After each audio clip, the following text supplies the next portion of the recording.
Good morning! Happy merienda! Happy dinner, happy lunch! Ito na po ang inyong lola. I'm enjoying my chicken asado.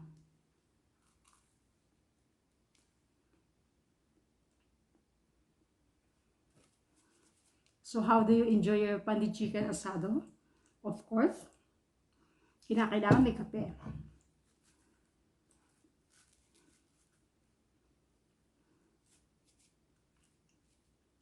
Kakamilot ko. Nasiksik sa gilid yung sahog niya.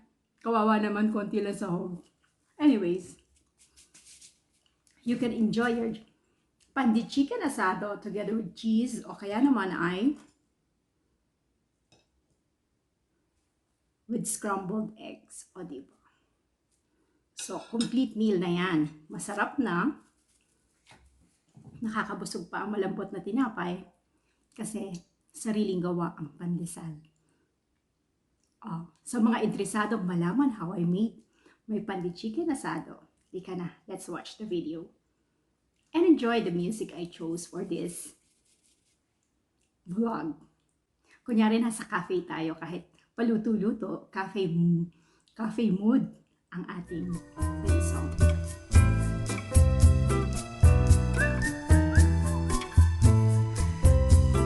This is a two-part video. First part ay unahin natin iluto ang ating chicken asado. Naghanda po ako ng half a kilo chicken breast. Ngayon ay aking nilalagyan ng katas ng lemon, nilalamas, at budburan natin ngayon ng pamintang dinurog. Yan, mahilig ako magdurog ng paminta. Mas gusto ko yon. Ako yung magdidikdik. And I also added 1 teaspoon sweet paprika for color.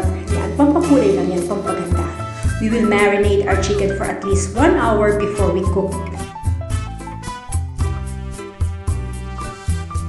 Set aside at habang nagpapahinga ang ating manok, ihanda na natin ang ating mga chicken asado sauce. So only soy sauce, light soy sauce, sweet soy sauce, oyster sauce, and 3 tablespoons sugar. Halu-haluin na yan. Itabi. Hayaang ma-marinate ang ating manok. After 1 hour, yan. Iluluto natin ang ating masarap na pampalamang chicken asado. We will need ginayat na sibuyas at kaunting dinigdig na bawang at saka kaunting may mantika, syempre sa ating kawaling pinainit at 2 butil ng star anise. Ayan, mas mainam na unahin natin iprito ang ating star anise. Ilagay ang ating marinated chicken. Huwag muna isama yung katas. Yung karne muna. Ayan. Diba? Napakaganda ng usok and sizzling sound ng aking pinipiritong chicken manok. Lahat ilagay sa ating kawali. Huwag magtira kahit isang piraso. Halu-haluin. Yan. So, high five tayo. Okay, baka naman maraming magsasabi sa inyo, mali kaya tayong magluto, Lola Ma-cel. Actually, pagka meron po tayong nilalagay ng mga lemon sa ating mga karne, mas mainam na iluto muna natin siya para matanggal ang kanyang pagka-asim. At saka syempre, yun lansa ng ating binabad na manok o karne man. Yan. So, we will let the juice evaporate. Okay? Sangkot sa muna ito. Ayan, maganda na pagkakasangkot sa ng ating chicken manok. Ilagay ngayon ang ating sibuyas. Magdagdag ng kaunting mantika. And this is the time to saute our vegetables. Yan, igisa na maayos, pabanguhin ang ating pinagtag na red onion. Sige lang, halo-halo.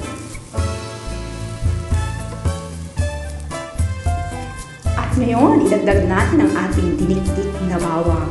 Yan. So, para maging mabango ang ating pampabango, pampaflavor sa ating manok. Alright. And then, of course, idadagdag na natin ang ating itinabing sinangkot sa chicken manok para lalong sumarap at bumungo rin ang ating ibabalik natin syempre. Okay, so iisa natin ng mabuti ang ating chicken manok, ang ating sibuyas at ang ating ginikit na bawang. Ganun din of course, lalagyan pa natin ng pampadagdag lasa at panlaban sa lansa ang ating manok. Dagdagan natin ng kaunting paminta. Yan, mamaya lalagyan natin ng paminta. Basta igisa natin ng maayos ang ating chicken manok. Yan, mga 1/4 teaspoon lamang ng powder black pepper idagdag sa ating ikinigisang manok. Hayaang maluto ang ating idinagdag na paminta at pagkatapos ay idadagdag natin ang ating inihanda at pinaghalo-halong pang-asado soy sauce. So ibuhos sa ating chicken manok. Halu-haluin. Yan.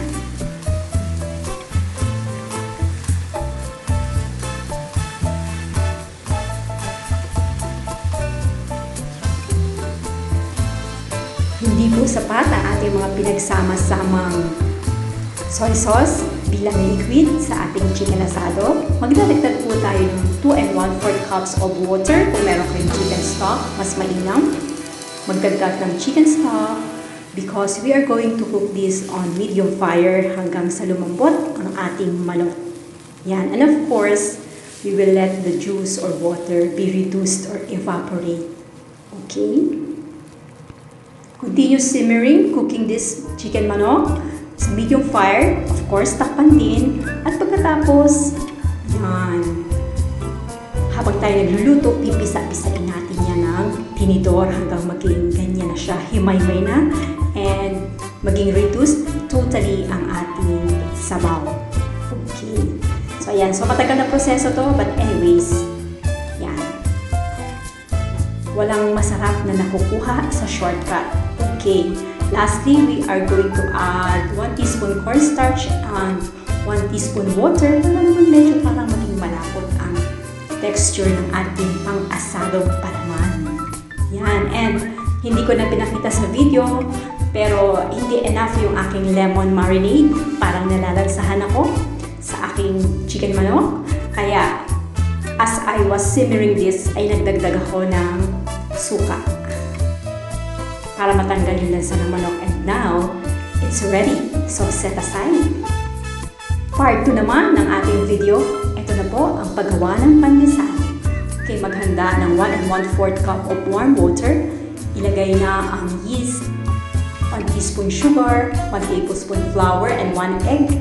Paghalu-haluin, set aside hanggang maging foamy ang ating yeast mixture. Okay, ganun po yun. Next, ihanda na rin po natin ang 4 na tasang harina. You may use bread flour or all-purpose flour. I only use all-purpose flour dahil yan ang available. Add also half a cup of sugar sa ating dry ingredients, 1 teaspoon baking powder, and we will also add half a cup powdered milk, pagpadagdag sarap sa ating pandesal, and 1 teaspoon salt. Paghalu-haluin ng ating dry ingredients. Okay, and then dadagdag na natin ang ating yeast mixture. Kung kayo ay mayroong makina, ilagay lang ang lahat sa ating bowl at i-on ang ating makina na pang tinapay. Kung wala naman, simply mix everything and start kneading by hand. Kayang-kaya po natin gumawa ng pandesal by simply using our mapagpanang kamay. Okay, so using this machine ay nasa speed 1 to 1.5 lang po ang gamit ko. And lastly, I added my room temperature 5 tablespoons of butter and 1 tablespoon of cooking oil or vegetable oil. Yan. Sa last ko siya nilalagay parati, even if for example, I am kneading by hand. Once satisfied na tayo, let it rest till it doubled in size or doubles in size. Okay, so after more than an hour, ayan na po, doubled in size. Remove excess air and cut into portions because we will start making our pang-asado. asadong pandesal. Ayan, so as always, matapos nating mapira-piraso ang ating mga masa ng harina, bilog-bilugin. Okay, so ako ay hindi gumagamit ng weighing scale, that's alright, pambahay lang to. Pero kung pang negosyo, of course, dapat meron tayong weighing scale para pare-pareho ang size at hindi magre-reklamo ang mga customers. Okay, so walang magre-reklamo sa aking gawa dahil maswerte ang makakakuha ng mga malalaking chicken asado.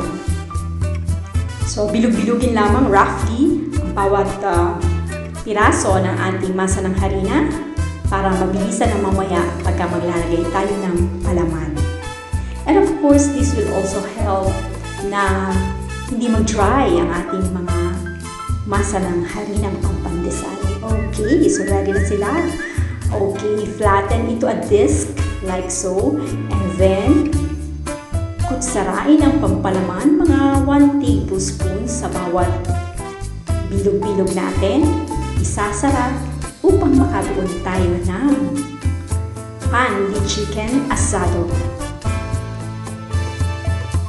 Enjoy watching guys and enjoy the music I have chosen for this video. Yan, para naman makapagpahinga kayo sa bunganga ni Lola Ma-cel.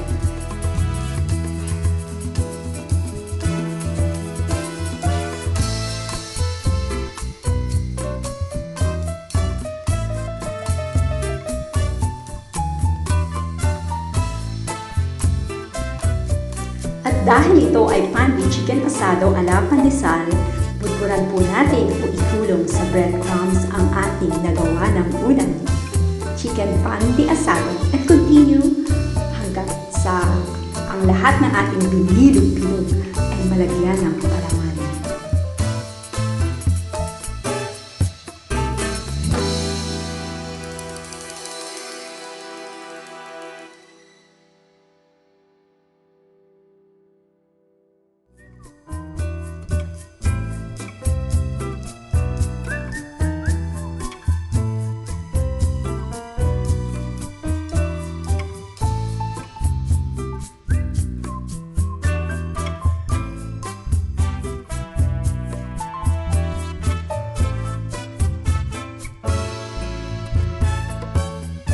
Kung meron tayong kasabihang magtanim ay tibiro, ganun din po ang maging panadera.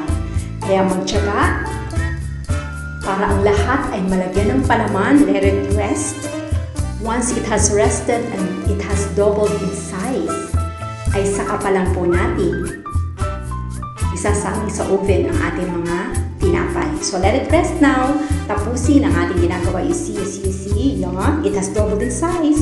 Yung isa hindi pa kasi bagong tapos ko pa lang. Alright. A little bit of social distancing kasi magdidikit-dikit yan. Okay. Preheat your oven. Always preheat your oven before baking.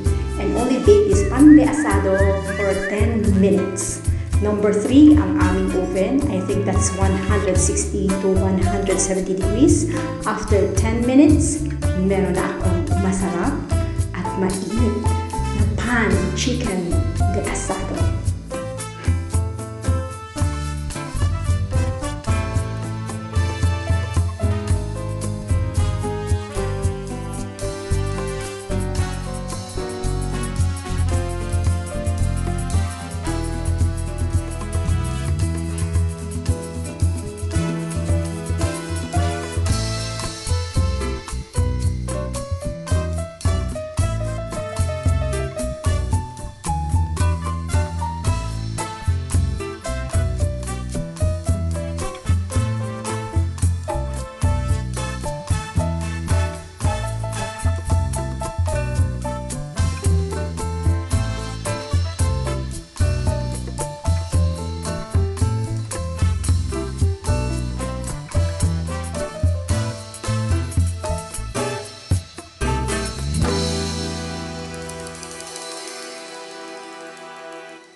ito na yung aking chicken asado.